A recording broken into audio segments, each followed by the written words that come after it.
vosso sentido, e vos revistais do novo homem, que segundo Deus é criado em verdadeira justiça e santidade. Pelo que deixai a mentira e falai a verdade, cada um com o seu próximo, porque somos membros uns dos outros. Irai-vos e não pequeis, não se ponha o sol sobre a vossa ira. Não deis lugar ao diabo. Aquele que furtava, não furte mais. Antes trabalhe, fazendo com as mãos o que é bom, para que tenha o que repartir com o que tiver necessidade. Não saia da vossa boca nenhuma palavra torpe, mas só a que for boa para promover a edificação, para que dê graça aos que a ouvem. E não entristeçais o Espírito Santo de Deus, no qual estáis selados para o dia da redenção. Toda amargura, ira e cólera e gritaria e blasfêmia e toda malícia seja tirada entre vós. Antes, sede uns para com os outros benignos, misericordiosos, perdoando-vos uns aos outros, como também Deus nos perdoou em Cristo. Graças a Deus. Podemos assentar. Eu quero deixar uma palavra aqui nesta noite, transmitir aqui uma palavra, baseada no texto que nós acabamos de ler, nessa epístola escrita aos Efésios, e às vezes nós podemos até ler ou comentar um outro texto, mas eu quero me deter mais aqui mesmo nessa epístola. Uma epístola que, na realidade, o apóstolo Paulo, ele orienta a igreja, aquela igreja que está em Éfeso, uma forma muito enfática, muito clara, muito objetiva. Então, a gente percebe que aquela igreja foi muito bem instruída através desta carta. Carta que tem muitos ensinos, doutrinas, e nós lemos aqui um pouco, agora mesmo, uma oração do apóstolo Paulo, orando por aquela igreja. Eu até quero fazer uma rápida menção também dessa oração aqui. Então é muito interessante, eu acho essa epístola, na realidade, muito importante. Eu fiz questão de ler dois textos. O apóstolo Paulo, escrevendo nesta carta, eu mencionei primeiro, capítulo 6, versículos 10 e a parte A do 11, quando diz assim: no demais, irmãos meus, fortalecei-vos no Senhor e na força do seu poder. Revesti-vos de toda a armadura de Deus. E depois voltar aqui ao capítulo 4, quando a minha Bíblia, eu digo a minha Bíblia, porque todos têm uma Bíblia, a Bíblia é uma só que às vezes com linguagem um pouquinho diferente. E às vezes existem alguns títulos, algumas divisões aqui, que às vezes ela difere de uma Bíblia para outra, mas o texto é o mesmo, porque às vezes a gente fala, na minha Bíblia, parece que a nossa Bíblia é melhor do que as outras. Não é isso não. Eu digo a minha porque eu estou com a Bíblia corrigida aqui, até estou com duas aqui, mas uma delas é a corrigida, é outra tradução brasileira, e nessa corrigida, o título aqui é: a santidade cristã é oposta aos costumes dos gentios. A Bíblia, na linguagem, a tradução brasileira, ela diz: a santidade cristã oposta aos vícios dos gentios. A Bíblia corrigida fala costumes, a outra fala vícios. O que se torna quase um vício, é um costume assim mais arraigado, né? Dá a entender, faz a gente entender, porque às vezes alguém acha mais fácil deixar um costume assim simples, mais fácil, do que um vício, porque o vício parece que a coisa arraiga mais, então a palavra fica mais pesada um pouquinho, só isso. Mas eu quero mencionar aqui nesta noite, eu fiz uma leitura, primeiro, mas fortalecei-vos, e depois diz, no Senhor e na força do seu poder, e revesti-vos de toda a armadura de Deus. Aqui é um texto que, quando a gente lê, a gente entende o seguinte: nós precisamos de buscar em Deus, precisamos de nos revestir de Deus, fortalecer no Senhor e na força do seu poder. O apóstolo Paulo podia falar isso, foi um homem que deu mostras de que isso era alguma coisa que fazia parte da vida dele. Vocês lembram que lá em Filipenses, ele escreveu, no capítulo 4 também, ele escreveu um texto mostrando, olha, eu sei passar necessidade, sei ter fartura, e ele fala ali sobre que ele conseguia superar esses problemas, e depois no versículo 13, ele diz assim, tudo posso, mas naquele que me fortalece.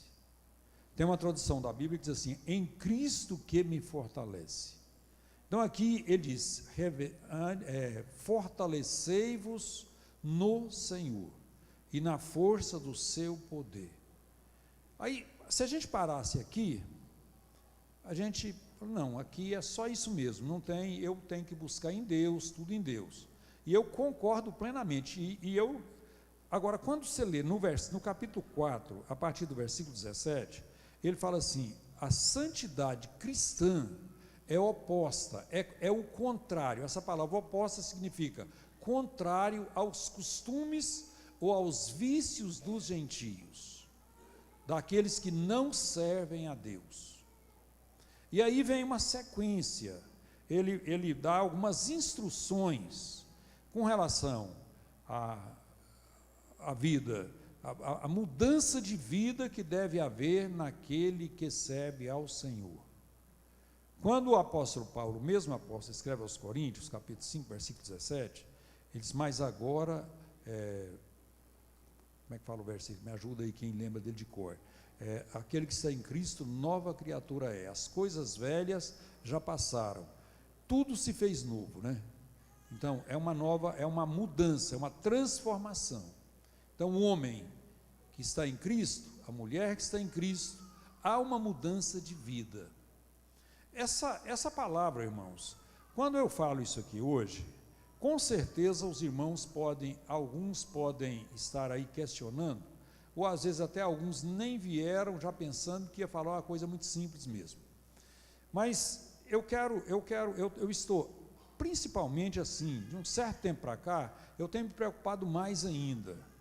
Vocês sabem que nós começamos a estudar às vezes coisas mais profundas e esquecemos da base da fé cristã, daquilo que é da simplicidade do Evangelho.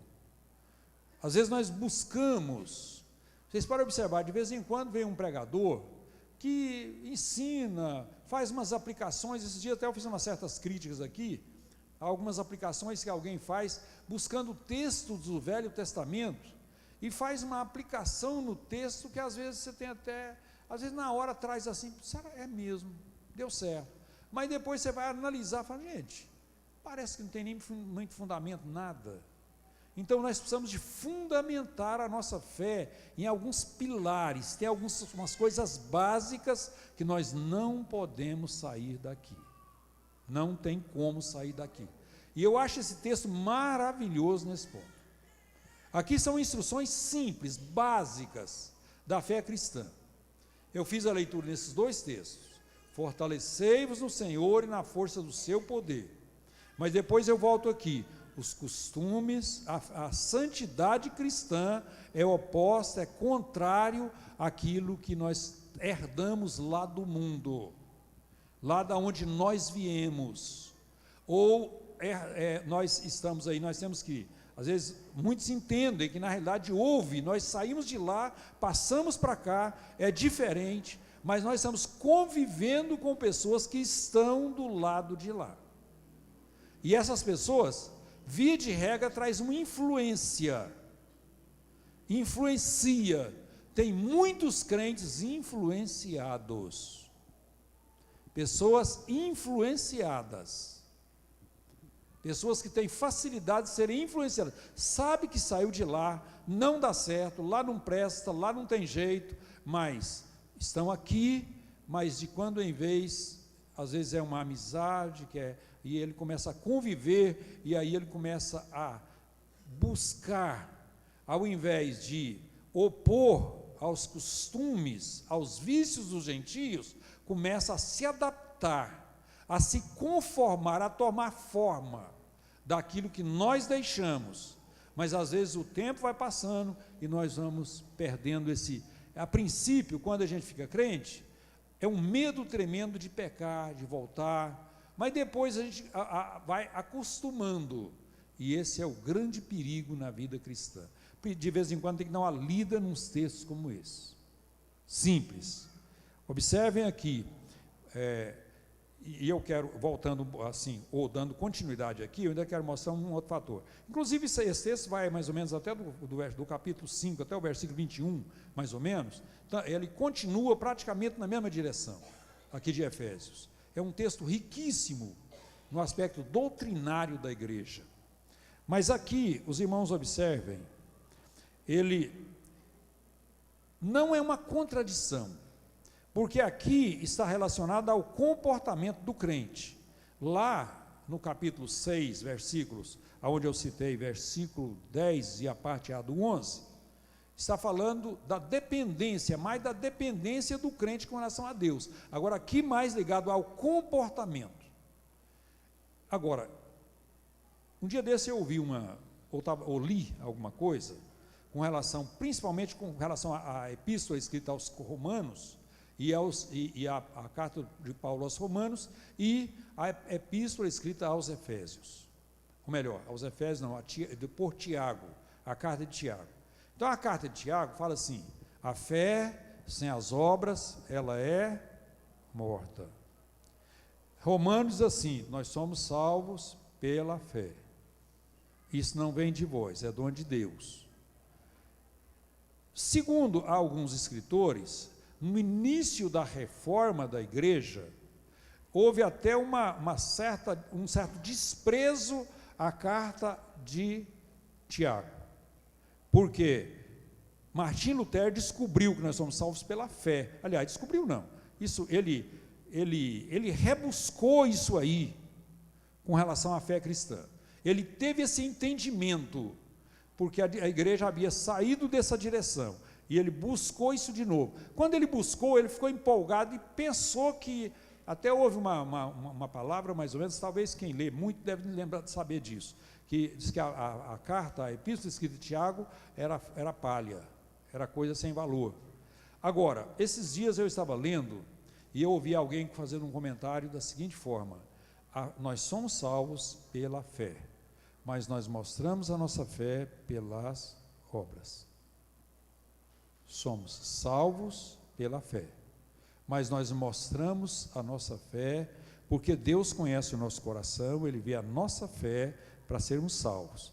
Mas a igreja é um grupo ativo, que trabalha mostrando ao mundo, e quer mostrar ao mundo a nossa fé. E como é que você vai mostrar para o mundo que você tem fé? Como é que você vai mostrar para o mundo que você tem fé? Você tem que fazer alguma coisa para mostrar, porque o mundo não está vendo a fé. E é muito interessante, muito real isso aí. Por exemplo, um crente que ganha um salário que não é alto, aí ele vem aqui na igreja, isso é até, irmãos, isso é, às vezes, é até criticado lá fora, mas ele vem aqui na igreja, passa na tesouraria e deixa o dízimo. Aí alguém até critica lá fora: está dando dinheiro para pastor, está construindo igreja que não precisa, está fazendo alguma coisa, está fazendo isso, a igreja está rica, isso e aquilo. Aí, mas com isso, com esse ato, você está mostrando para o mundo que você tem fé. É um ato de fé. E com isso você está glorificando a Deus. Pode criticar o mundo todo, mas você está mostrando para o mundo que você tem fé. Quando alguém passa aqui, mesmo que até critique a construção da nova igreja, considerando que não há necessidade, já sei de muita gente que critica, já criticou, e às vezes até encontra um certo apoio, até alguns crentes, que às vezes não tem uma visão assim, e tem essa forma de pensar, e às vezes até deixa transparecer, e fica até, mas na realidade, irmãos, também você pode observar o seguinte: quantas pessoas já perguntaram, eu tenho certeza, eu não quero que você manifeste aqui, mas muitas pessoas aqui já foram interrogadas. Essa igreja tem recursos de outras que vêm de fora? Vem dinheiro de fora para construir isso aqui? Muita gente já ouviu essa pergunta. Essa igreja é construída com recurso de quê? Da onde? De quem? Da onde vem dinheiro? Vem dos Estados Unidos? Vem dólar? Vem euro? Vem alguma coisa assim? Não vem não, irmãos. E quando você fala assim, não, é construído pela própria igreja, você está mostrando que essa igreja tem fé. Até mesmo porque hoje, se entrar todo crente de Itapuranga dentro daquela igreja, não dá para encher ela. Então nós estamos mostrando que nós temos fé, que nós vamos ganhar muitas almas para Jesus. Então, somos salvos pela fé, mas nós mostramos pelas obras. Então, há nós podemos associar isso aí tranquilamente, sem nenhum problema.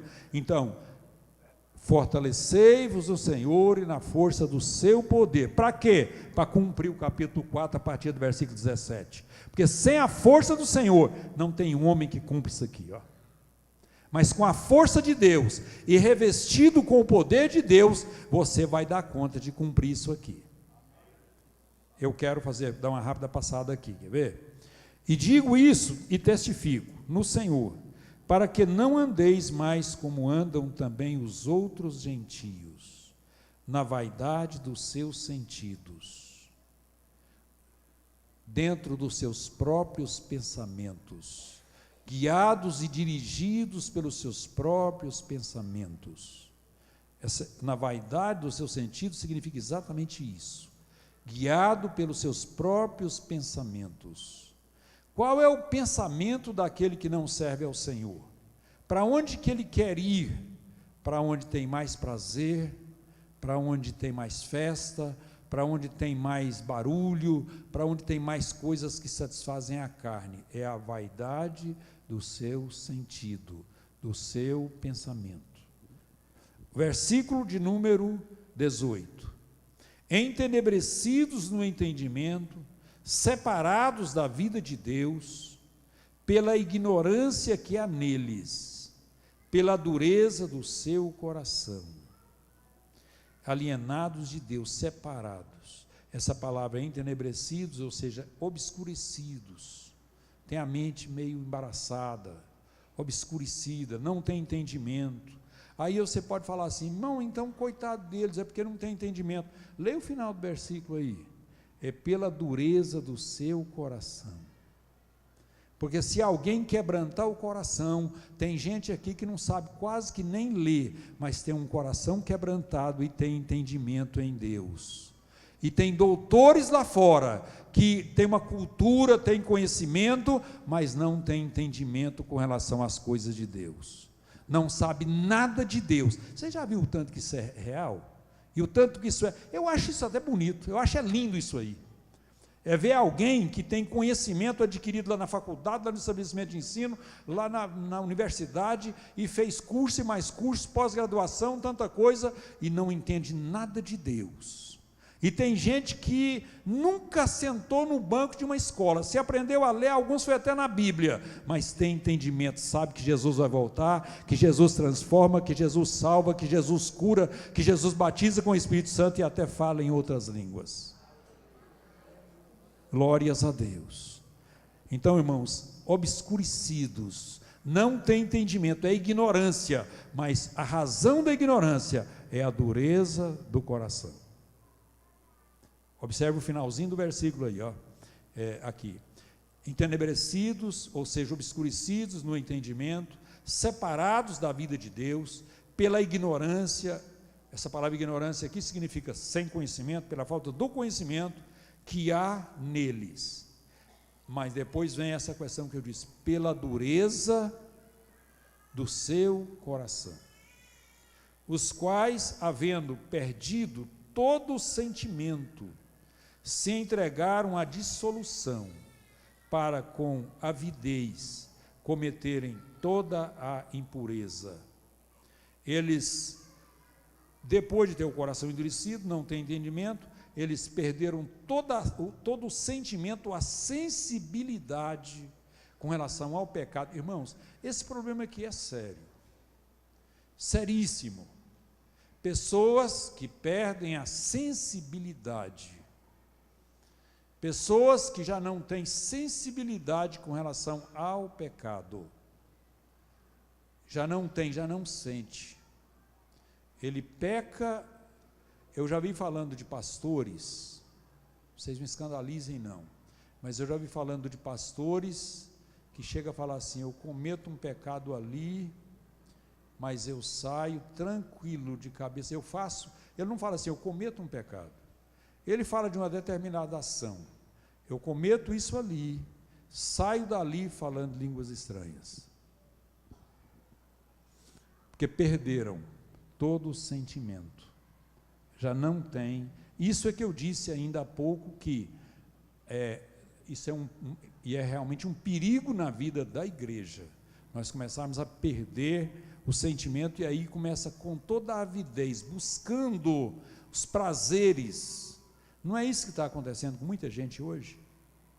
Muita gente que sai da igreja, perde esse sentimento, esse temor, essa sensibilidade com relação ao pecado, e aí começa a cometer. Irmãos, eu lembro, tem um pastor que fala, quando uma pessoa, ele nega que cometeu um pecado, principalmente um pecado de adultério, que depois, às vezes, traz consequências danosas, cheia de problemas, porque aí ele vai ter que enfrentar a família, enfrentar a esposa, ou a esposa enfrentar o esposo, e enfrentar tanta coisa, às vezes enfrentar a família da pessoa com quem ele traiu, e aí a coisa vai estendendo. Isso aí é uma coisa que quase não tem fim. É um problema que ele começa aqui e depois vai estendendo. Aí ele tem uma dificuldade muito grande para confessar, vocês sabem que tem. E agora eu lembro de um pastor falar assim: irmãos, e às vezes a gente conversa com alguém e pergunta para ele: você cometeu, fez isso? Não, fiz não. Aí sai, daqui a pouco você tem 1000 provas de que é verdade, mas ele nega. Aí aquele pastor diz assim: irmão, mentir é muito mais fácil do que cometer o primeiro pecado. Depois que ele cometeu o primeiro, o segundo é muito menor, muito mais sem, não é menor, pecado não tem maior, menor, praticamente não é assim, não quero falar nessa escala, mas eu quero falar no seguinte: é muito mais fácil. Se ele cometeu, é uma coisa de muita importância. Agora, depois, essa sequência, isso aí é simplesmente um abismo levando a outro. Ele vai, um declínio, vai de um passo depois do outro, simplesmente isso, né? Então, exatamente essa razão, com toda a dissolução para com avidez cometerem toda a impureza. Mas vós não aprendestes assim a Cristo, se é que o tendes ouvido e nele fostes ensinados, como está a verdade em Jesus. Que quando ao trato passado vos despojeis, essa Bíblia da tradução brasileira diz assim: despir, com relação, se fala despojar aqui, fala despir, do velho homem, que se corrompe pela concupiscência do engano, e vos renoveis no espírito do vosso sentido, vos revistais do novo homem. Irmãos, a minha palavra, desde o início, ela está nessa direção aqui: velho homem, novo homem, uma transformação, sai de lá e passa para cá.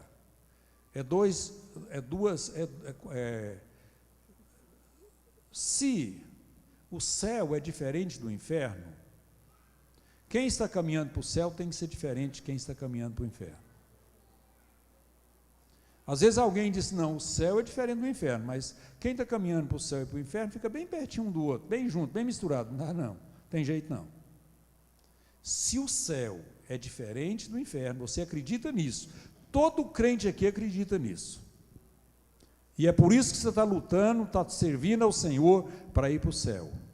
Você acredita num céu de descanso, de glória, de presença de Deus, um céu onde você vai ficar livre de um monte de coisas, de problemas daqui. eu já li alguns comentários com relação ao céu, e eu acho interessante, um deles foi que o céu é céu mais pelas coisas, aqui é tão complicado, que o céu é céu mais pelas coisas que lá não tem do que com as que tem, pelo menos dentro do nosso, daquilo que nós conhecemos. Por quê? Porque no céu, irmãos, o que no céu não tem? Qual é uma coisa que todo mundo tem medo aqui que no céu não tem? Me ajuda aí. É o pecado, mas essa é uma consequência do pecado, que todo mundo tem medo. Pecado, muita gente não tem medo de nada, irmão. É a consequência do pecado, uma consequência que muita gente tem medo. Qual é uma coisa que no céu não vai ter e que aqui faz medo em todo mundo? Morte, certo? No céu não tem morte. Então o céu é céu. Uma das razões, não tem morte. Tem mais alguma coisa? Quem que gosta de hospital? Você gosta? Também não. No céu não tem. No céu não tem. Aí vem essa questão que o irmão falou aqui, no céu não tem pecado, lá não tem mentira, lá não tem estupro, lá não tem violência, lá não vai ter uma série de coisas assim. Essas coisas ruins, lá não tem. Ruins no sentido assim, porque quando eu falo no hospital, eu falo ruim no sentido que a doença é ruim. O hospital não, o hospital até está para curar a doença, mas lá não tem hospital porque não tem doença. Então essa é a razão. Aí, agora, no céu, é claro que ele é maravilhoso pelo que tem, mas nós não conhecemos o que tem, e o que não tem nós conhecemos. É por isso que eu estou falando para vocês. Porque quem é que conhece o que tem lá? Claro que você não conhece. Você conhece a presença de Deus que está lá, você conhece ela aqui, mas é uma forma super limitada, diferente. Eu acredito que lá a presença de Deus vai ser totalmente diferente do que é aqui. Então você não conhece, aquela de lá nós não conhecemos. A Bíblia relata o céu, nós conhecemos pela Bíblia, mas nós não conhecemos assim. Agora, o que lá não tem, nós conhecemos. É pecado, é miséria, é fome, é peste, é guerra, é rumor de guerra, é terremoto, é catástrofe, é violência, é estupro, é essa falta de confiança, é mentira, é esse monte de coisa. Nada disso vai ter lá. Então é por isso que o céu, para nós, ele é céu mais pelo que não tem do que praticamente pelo que tem, porque o que tem, o mais importante do céu é a presença de Deus, presença real de Deus. Mas nós conhecemos mais o que não tem do que o que tem. Isso eu posso afirmar para os irmãos com toda a segurança. E aqui fala de despir do velho homem e revestir do novo homem. Volto a repetir, todos nós lutamos para fazer isso. Despir do velho, deixar o velho, deixar os costumes do velho homem, deixar aquilo ali, nós deixamos lá. Pelo menos é o que muitos fizeram. Agora, revestimos do novo homem, mudamos, temos uma nova visão, uma totalmente diferente. Agora, volto a repetir, o grande perigo nosso é que nós estamos convivendo com pessoas do lado de lá. Esse é o grande perigo da igreja. Nós não saímos, nós ainda estamos no mundo, irmãos. Nós ainda estamos aqui. Depois o apóstolo continua aqui, versículo 25. Pelo que deixar é mentira. Eu quero chamar a atenção dos irmãos para um aspecto aqui, porque daqui para frente, no texto que nós lemos, até aqui nós encontramos as instruções do apóstolo Paulo, mostrando uma realidade aqui, daquilo que nós devemos deixar. Agora, até nesse texto que eu citei, esses 3 versículos, 22, 23 e 24, nós já encontramos um fato interessante, que o apóstolo Paulo fala do lado negativo e depois mostra o lado positivo. O lado negativo é o seguinte: nós temos que despir do velho homem. O positivo, revestir do novo homem. O versículo de número 27 diz assim, o 26, irais e não pequeis, não se ponha o sol sobre a vossa ira. É porque nós temos que controlar o nosso temperamento de uma forma rápida. Claro que não tem como o homem não ter esse sentimento, às vezes ficar aborrecido, irado com alguma coisa, mas ele tem que ter esse controle para não ser dominado por ela. É isso que a Bíblia está falando aqui. Depois diz: não deis lugar ao diabo. Observe aqui o versículo de número 28. Aquele que furtava, não furte mais. Negativo. Sobre um fato, o lado negativo de um comportamento aqui. Mas depois vem o lado positivo. Observe aqui: antes trabalhe, fazendo com as mãos o que é bom, para que tenha o que repartir com o que tiver necessidade. Interessante, né, irmãos? Aqui ele mostra, não deve furtar, mas ao invés de furtar, trabalhe. A gente pode observar que os furtos, os roubos que acontecem por aí, normalmente acontecem com pessoas que nunca preocuparam com o emprego, com trabalhar, mas eles roubam e não trabalham. Aqui o apóstolo ensina: deixa de roubar e trabalhe. Esse é um comportamento que eu acho que todo crente deve observar. É claro que roubar você não vai entrar por esse caminho, embora que esses dias eu tentei mostrar aqui, que às vezes tem coisas pequenas que o crente tem que observar. Inclusive, eu quero chamar a atenção nisso aqui nessa noite mais uma vez. Irmãos, por que o apóstolo Paulo escreveu essa carta? O apóstolo Paulo não estava nessa carta. Eu não entendo aqui o apóstolo Paulo mandando uma carta para um grupo de descrentes para eles se tornarem crentes. Você acha que era assim, pastor Valdeci? Ele estava mandando essa carta para quem? Para uma igreja, um grupo de crente. Por que o apóstolo Paulo escreveu aqui: aquele que furtava, não furte mais? Ele tinha uma preocupação com o comportamento de alguém ali. Irmãos, e nós como crentes, vamos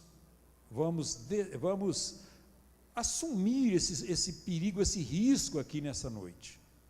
Nós como crentes, falo isso aqui com muito amor, com um desejo, como eu acredito que o desejo do apóstolo Paulo aqui era ver uma igreja santa, lavada, remida pelo sangue de Jesus, uma igreja caminhando para o céu. Eu fico pensando aqui, irmãos, será que o apóstolo Paulo não estava vendo aquelas pessoas que arrumavam uma coisinha emprestada ali, não acertava, aquela pessoa que levava uma coisa da casa do vizinho, não trazia de volta, igual hoje, por exemplo, vou dar um exemplo aqui: alguém leva um bolo para você num pratinho, alguma coisa, uma vasilha, e depois você nem lembra, ou aliás, faz questão de não lembrar de devolver. Alguém faz isso. Ele fala: não, eu não roubo de jeito nenhum, pastor, eu só não devolvi aquilo lá, mas eu não roubo não, irmão. Eu estava lembrando aqui, estou falando isso aqui, lembrando, quantas foram de pudim vocês já compraram, Glória? Você perdeu o número. Cadê elas? Vocês observaram o perigo? Um pastor, de jeito nenhum, Deus me livre, o senhor está me caluniando e falar que corre esse risco, o crente corre esse risco. Mas e a forma? Eu estou falando isso aqui porque eu estou lutando para ensinar uma igreja a ir para o céu. É isso aí. Então, vamos ter cuidado com essas coisinhas pequenas, pequenininha. É aquela coisinha que você pega lá sem o outro ver, uma laranja que você põe, uma fruta que você pega, alguma coisa. Irmãos, vamos ter cuidado com isso. Existe coisa hoje que é uma cultura. Por exemplo, às vezes nós vamos passando na beira de uma estrada, tem um pé de manga, você sabe que todo mundo panha, você sabe que o dono sabe que o povo panha ali, é diferente, né? Se você tem um pé de manga também, você não vai observar isso aí, mas existe aquela que você vai lá no quintal, você pega, isso aí você tem coragem de fazer perto do dono. Tem coisa que você não tem coragem, nós não temos a coragem de fazer perto do dono. Isso aí nós não devemos fazer, não. Tem que ter muito cuidado com isso. Depois, no versículo de número 29, não saia da vossa boca nenhuma palavra torpe. mas só a que for boa para promover a edificação, para que dê graça aos que a ouvem. Aqui, mais uma vez, irmãos, fala no sentido negativo e positivo. Não saia da vossa boca nenhuma palavra torpe, mas saia só a que for boa para a edificação. Então, não significa que você não deve falar, significa que você deve analisar o que você vai falar. Claro que você usa, tem que falar assim, irmão, vamos ficar calado, não fala, mas você usa a sua boca para pregar o evangelho, que é cumprir uma ordem de Jesus. É verdade ou não é, irmãos? Mas quando você usa a sua boca para murmurar, para falar mal de alguém, aí você está usando a sua boca no sentido contrário àquilo que a palavra de Deus orienta. Então, use a sua boca só para falar aquilo que edifica. Edifica. Olha, irmãos, eu tenho estado preocupado com essa questão de toda a vida tive essa preocupação com relação à conversa, fuxico, às vezes aquela palavra que traz transtorno, traz problemas, às vezes é uma verdadeira calúnia.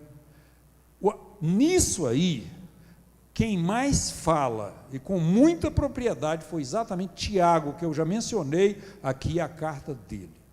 Tiago diz que uma pequena fagulha de fogo, eu acho que ele considerou ali um palito de fósforo, incendeia uma grande floresta. Que a língua tem o mesmo poder, a língua destrói. É interessante é que a língua dá vida, que a palavra dá vida, mas ela também destrói. Tem muita gente aqui, eu ouvi, quando eu ouvi o evangelho, alguém usou a boca, usou a palavra para me transmitir o evangelho, e hoje eu estou aqui também usando para falar com vocês. Mas quantas vidas já foram destruídas, quantas pessoas estão desviadas, quantos crentes estão aqui sofrendo por causa de conversa fiada lá fora, de fuxico e fofoca. Nós precisamos de analisar isso. E eu nunca vi um crente ser excluído porque mentiu. Pior das coisas é essa. O crente é excluído porque adultera, porque briga, porque bate, porque apanha, porque pronta, um monte de coisa. Mas mentir não, nunca vi. Eu acho que esses obreiros que estão aqui também possivelmente nunca viram. Nunca vi um crente ser excluído e chegar lá assim, vou excluir o fulano porque não, ele mentiu. Até quem chama atenção, dá uma bronca e tudo, mas excluir mesmo nunca vi. Então, irmãos, e a língua, ela destrói. Se ele usar uma arma, uma faca, uma espingarda, qualquer coisa, ele é penalizado por isso. Mas se ele usa essa arma, que é a língua, e às vezes ele não é. Então, eu quero deixar aqui fazer menção dessa palavra aqui, como eu estava dizendo aos irmãos, a coisa é tão simples, é tão comentada, parece que não precisa comentar mais, mas precisa. A realidade é que eu vejo que precisa, né? Depois diz, não intercessais do Espírito Santo de Deus, no qual estáis selado para o dia da redenção. Depois vem o versículo 31 e 32, que também aqui tem uma afirmação no sentido negativo e outra positiva. O 31, negativo, assim, toda amargura, ira e cólera e gritaria e blasfêmias e malícia seja tirada entre vós. Versículo 32, antes, sede uns para com os outros benignos, misericordiosos, perdoai-vos uns aos outros, como também Deus vos perdoou em Cristo. Deus te perdoou, irmão, em Cristo Jesus. Jesus pagou o preço e você obteve o perdão nele. Graças a Deus. Então, você olha essa lista aqui e fala assim, pastor, mas é pesada, é difícil. Como é que eu vou deixar? Eu tenho falado umas coisas que não deve, eu tenho procedido assim, eu tenho cometido vários deslizes em cima desse texto que o senhor acabou de falar. Deixa eu ir lá para o início da minha palavra. Fortalecei-vos no Senhor e na força do seu poder. Revesti-vos de toda a armadura de Deus. Eu estava lendo um livro que eu até comprei uns para passar para os irmãos, e no dia da nossa reunião do ministério aqui eu quero passar, ver os irmãos que querem esse livro. O título do livro é assim: Por que tarda o pleno avivamento? E eu li alguma coisa, eu li esse livro, e ele falou tanto comigo que esse dia eu comprei 20 para mim repassar para os irmãos. Peguei numa promoção em Goiânia, comprei ele a R$ 11,80. Aí eu paguei R$ 5 de estacionamento lá perto para retirar eles. Como eu comprei 20 centavos vezes 20 livros, dá R$ 4. E vou vender eles a 12 e perder R$ 1 nos livros ainda. Mas eu sou bom no negócio, sou assim mesmo. É só porque eu quero que os irmãos peguem o livro, né? Mas o livro, tem o autor dele, ele escreveu uma série de frases que eu estava observando, e uma delas que eu escrevi, que eu li, foi assim: todo homem pecador não ora, mas todo homem que ora não peca.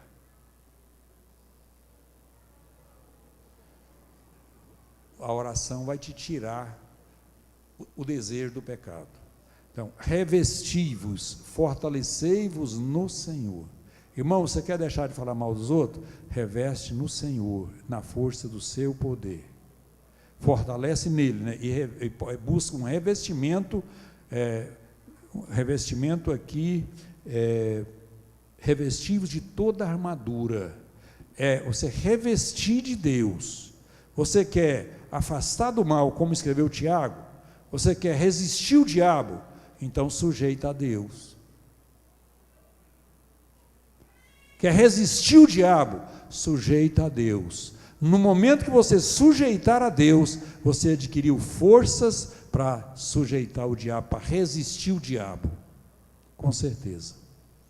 Então, você não consegue nunca com as suas próprias forças, mas você vai fortalecer no Senhor, na força do seu poder, e aí você pode buscar força para vencer esse pecado que o apóstolo Paulo fala aqui. Se você sequenciar aqui, capítulo 5, pelo menos até o versículo 21, com certeza você vai encontrar mais uma série de colocações aqui, o apóstolo Paulo orientando, dentro dessa diferença de quem serve a Deus, que é uma oposição aos costumes dos gentios. Então, eu quero que você medite nisso, procure revestir de Deus, procure fortalecer no Senhor. Tudo posso naquele que me fortalece. Glórias a Deus. Eu falei que ia falar um pouquinho aqui sobre a oração do apóstolo Paulo, porque essa oração também, eu achei lindo isso aqui, o texto, esses versículos que eu li, falou muito comigo, e depois essa oração do apóstolo Paulo. Inclusive, um dia eu quero falar aqui, irmão, sobre as orações do apóstolo Paulo. Hoje eu quero simplesmente dar uma passada aqui para você ver o quanto que é importante e para a gente aprender a orar. O apóstolo, o evangelista João, ele escreveu que às vezes nós pedimos e não recebemos porque nós não sabemos orar, não sabemos pedir.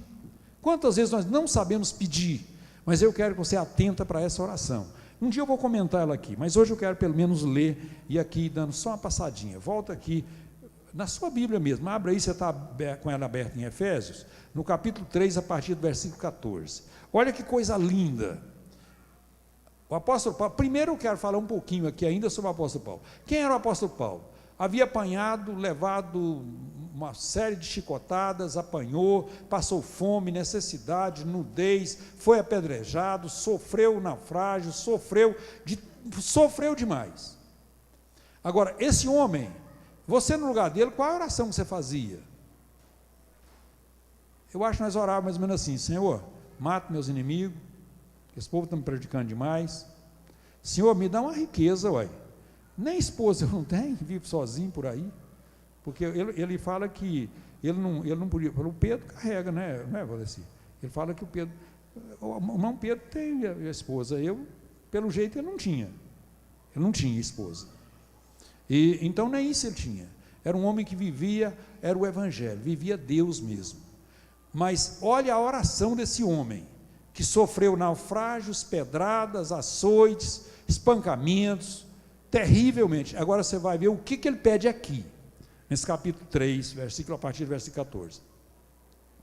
Por causa disso, me ponho de joelhos perante o Pai de nosso Senhor Jesus Cristo, do qual toda família nos céus e na terra toma o seu nome.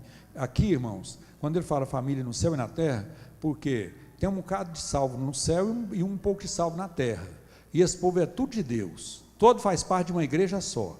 Você está pensando que o João, o Pedro, o Tiago, os demais irmãos, aqueles que partiram para a eternidade, o irmão Isaac que morreu sentado, ajoelhado nessa cadeira que é atrás de mim aqui, ó, esse povo faz parte hoje de uma igreja que está no céu, e nós fazemos parte de uma igreja que está aqui na terra, mas é uma igreja só, é a mesma igreja, glórias a Deus. Então, é isso que ele quis dizer aqui, para que, segundo as riquezas, aí você vai pensar, ele vai pedir uma fazenda, né? Vai pedir um montão de dinheiro. Segundo as riquezas da sua glória, vos concedas que sejais corroborados. Essa palavra corroborado aqui, deixa eu ver se eu encontro ela numa outra tradução aqui, está no versículo 16 do capítulo 3, vai falar aqui, ver, para que ele vos conceda, conforme as riquezas da sua glória, que sejais robustecidos, ou seja, fortalecidos. Robusto significa forte, né? Aqui essa Bíblia corrigida fala corroborados. Mas então ele fala aqui, corroborados com o poder pelo seu Espírito no homem interior. Nem no homem exterior não foi, no interior mesmo. Para que Cristo habite pela fé no vosso coração, a fim de que, estando arraigados e fundamentados em amor, poderdes perfeitamente compreender com todos os santos qual seja a largura e o comprimento e a altura e a sua profundidade, e conhecer o amor de Cristo que excede todo o entendimento, para que sejais cheios de toda a plenitude de Deus. Você está observando a oração do Paulo? Você está acompanhando a oração do Paulo? Esse homem, eu disse aqui, se fosse eu, talvez estava orando para Deus me dar uma fazenda. Meu Deus, me deixa eu mesmo ficar quieto. Quando ele fez isso aqui, irmãos, o apóstolo Paulo estava perto da época de morrer, sabendo dos perigos, sabendo que a guilhotina esperava ele já estava um homem indefeso, mas ele orou. Analise a oração desse homem. E depois, aqui ele muda um pouquinho o teor da oração, a partir do versículo 20, ele diz, ora, aquele que é poderoso para fazer tudo, muito mais abundantemente, além do que pedimos ou pensamos, segundo o poder que em nós opera. A esse, glória na igreja por Jesus Cristo, em todas as gerações, para todos sempre. Amém. Você observou a oração dele? Como é que você está orando pela sua família? Você está orando para o seu filho sair bem na escola, e está certo de orar, mas você está orando para ele ser cheio do Espírito Santo, para habitar nele a plenitude de Deus. Você está orando para o comércio dele ir bem, para a fazenda ir bem, para ele ganhar muito dinheiro, é isso que você está orando? Analise a oração do apóstolo Paulo. Irmãos, nós precisamos mudar um pouquinho a direção das nossas orações. Buscar mais daquilo que é do céu, que é de cima. Buscar mais das coisas de Deus. Eu acho lindo aquela colocação do apóstolo Pedro, que ele fala ali em João relata esse fato, quando Jesus pregou um sermão, segundo João relata ali, um sermão duro, pesado, e quando João termina de pregar, ou melhor, quando Jesus termina de pregar, ele é abandonado por muitos discípulos, um grande número sai, Jesus olha para os que ficaram e pergunta: vocês também não querem ir? Aí Pedro dá uma resposta que eu acho ela uma das coisas mais lindas da Bíblia. Ele diz assim: Senhor, para quem iremos nós? Só tu tens palavras de vida eterna. Eu acho que Pedro ali, irmãos, podia ter dito assim: Jesus, eu não te largo não. Eu vi o Senhor curar minha sogra, eu vi o Senhor curar muitos enfermos. Olha, junto com o Senhor não tem demônio que fica. Nós oramos para alguns até eles não saíram, mas quando o Senhor chegou, ele saiu. Jesus, eu vi o Senhor ressuscitando Lázaro, eu vi o Senhor ressuscitando o filho da viúva de Naim, eu vi o Senhor ressuscitando aquela filha do Jairo. Jesus, eu vi o Senhor acalmando tempestade. Jesus, se vier uma fome, o Senhor multiplica pães. Eu não te largo de jeito nenhum. Não te abandono mesmo, porque o Senhor faz tudo isso. Vocês sabem que é por isso que tem muito crente que não abandona Jesus? É porque Jesus cura, porque Jesus acalma a tempestade, porque Jesus defende, porque Jesus abençoa seu filho, te dá um carro que você pede, abre a porta para você. Você sabe que tem muita gente que está seguindo Jesus exatamente por isso, mas a razão do apóstolo Pedro foi outra: só tu tens palavra de vida eterna. Pedro não olhou para nada disso, ele olhou para o céu. Vocês sabem o que Pedro viu ali? Foi o céu. Ele teve uma visão: Jesus, eu não te abandono de forma nenhuma, porque o Senhor vai para o céu e eu também vou. E lá é eterno, lá é eternidade. Só isso, só o Senhor tem palavra, só o Senhor ensina. Eu nunca vi outro ensinar desse jeito, só o Senhor ensina isso. Glórias a Deus. Louvado seja o nome do Senhor. Não dá para alegrar não, irmãos, para glorificar a Deus nessa noite, não. Saber que nós temos um Jesus que nos leva para o céu, que nos vai levar para o céu. Aleluia. Glórias a Deus. Isso é lindo, isso é maravilhoso. Aleluia. Glórias a Deus. Isso é maravilhoso. Aleluia. Glórias a Deus. Aleluia. Graças a Deus.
Graças a Deus. Glórias a Deus.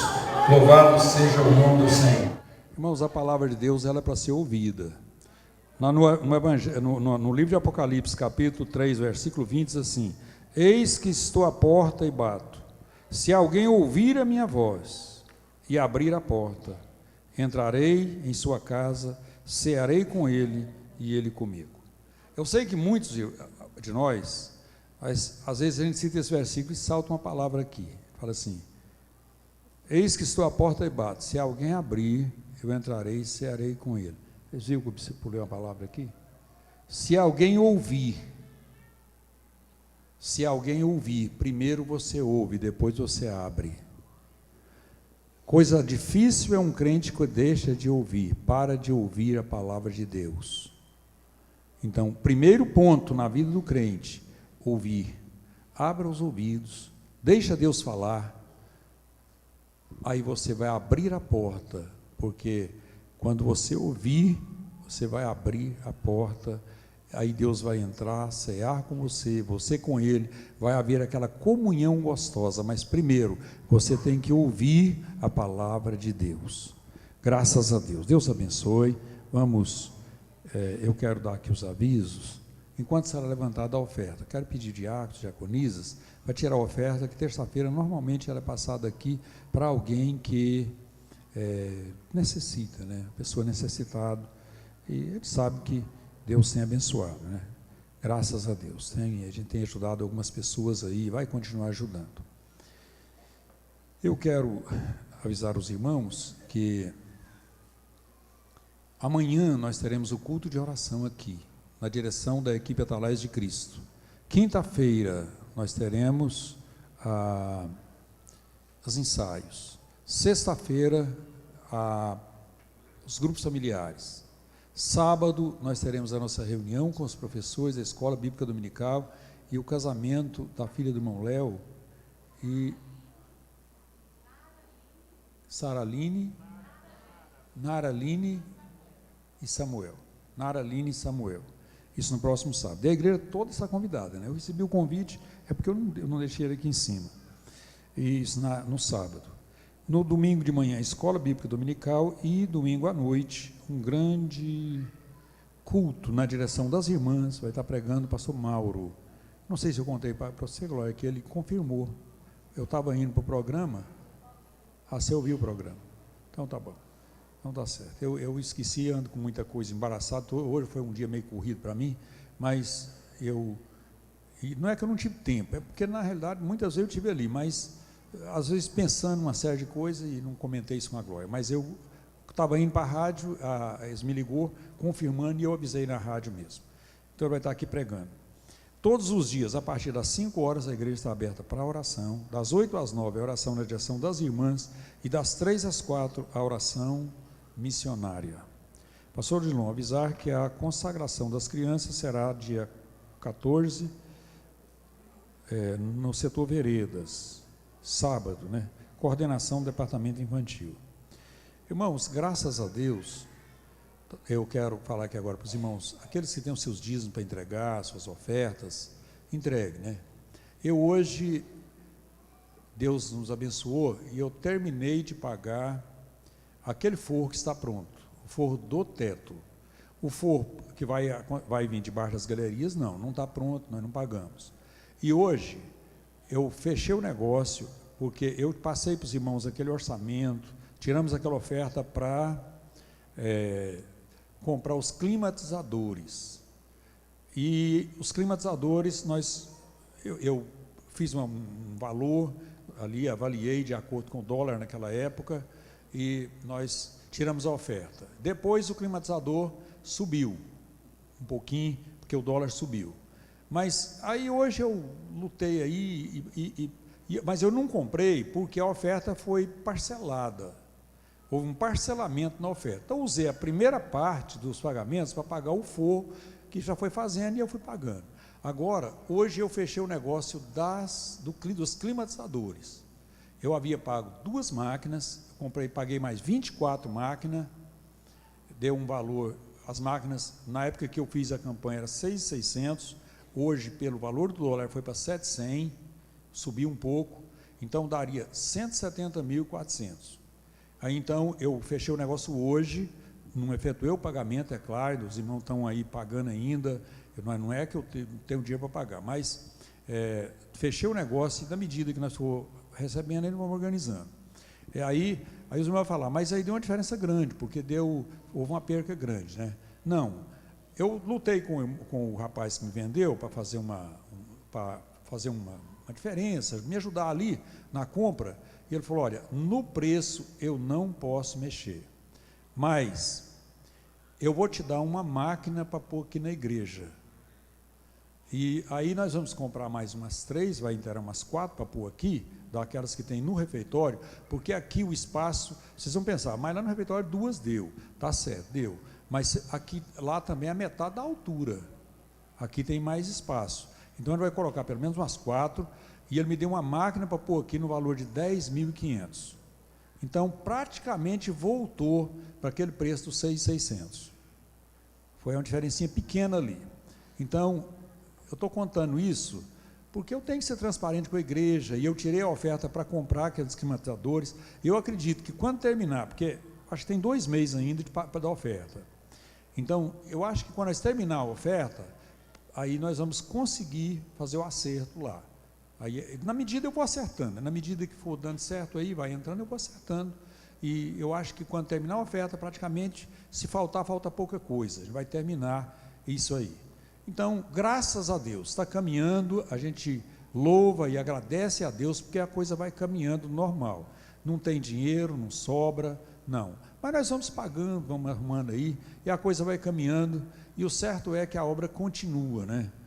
Terminando essa etapa da climatização, nós terminamos o forro do teto e a climatização. Tem outras etapas, tem o forro das galerias, tem o piso, tem outras, mas o mesmo Deus que cuidou de nós até hoje vai continuar cuidando em nome de Jesus.